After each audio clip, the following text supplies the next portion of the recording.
Hey everybody, how are you doing today? Thank you for watching my video. I'm going to show you 5 stretches that you can do at home. These are going to be good for your groin area, for your back, and I'm going to show you some static stretches, and I'm also going to show you some dynamic ones.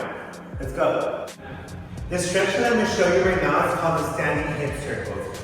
So this is really good for the pelvic area to get like your body moving a little bit down here. So what you do is you stick your leg out and you go outwards with your leg. Just like this. Make sure you have your balance because you can lose your balance. So I recommend you do this maybe like 5 to 10 times. This is what I would consider a dynamic stretch because we're actually moving in motion. So you can do this before a workout, after a workout, or if you just feel like you need to stretch down here because sometimes we have a lot of tension in this area down here. So I recommend you try it out. You don't need no equipment, you can just do it at home. This next stretch that I'm going to show you is called the Reclining Bound Ankle Pose. So this pose is also for the groin area, but for this one, it's a static stretch. It's used a lot in yoga. So what you need to do, you actually need to lay on your mat, like this one that I have here. So you lay down and you lay flat on your back. But what we're going to do here is we're going to stretch the groin area. As you can see, it's almost like I'm kind of like a butterfly pose. So what's happening right now is that I'm really stretching this area down here. And just from doing it for this amount of time, I can really feel the stretch. And this is really good, like I said, against the groin area. And there's a lot of tension down here. We don't realize it from walking and doing any exercises. We're always on our feet, so this is a good stretch. I would recommend for you to do this like as much as the time that you need. But this is another good stretch that I recommend for you guys to do. This next stretch that I'm going to show you is called the cat-cow pose.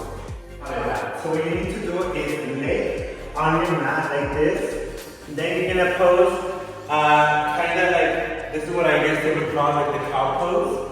And then when you want to stretch out, you're going to do this like a cat. You know the cats when they get scared, they have this little pose. So what you do is you go back to the cow pose, you go back to the cat pose. And this is really good for your lower back or any of your back area. As you can see how I'm stretching on my back.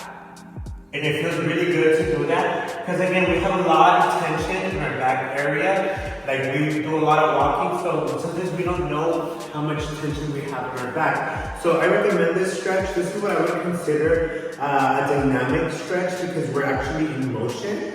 And so try it out. Next stretch that I'm going to show you is called the garland pose. But what we're going to do is we're going to go down and we're going to stretch all the way down. It's a squat position. And again, this is also good for the groin area, and it's also good for the torso. I would consider this stretch to be a static stretch because we're actually staying in position, as you can see now. So this is good just to do it as much as you need to. Just get that stretch in. Again, this is good for like this down area because we do have a lot of tension. This next stretch that I'm going to show you is actually my favorite stretch of them all. It's called the Cobra Pose stretch.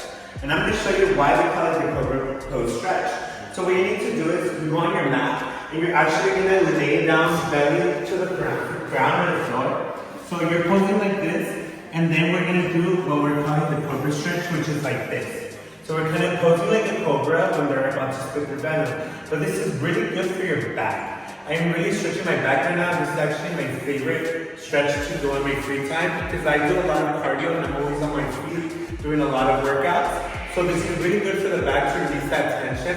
And this is what I would call a static stretch because we're not really moving and we're staying in position. Thank you everybody for watching this video. And if you enjoyed it, please leave a comment and maybe I'll do some more videos. Thank you.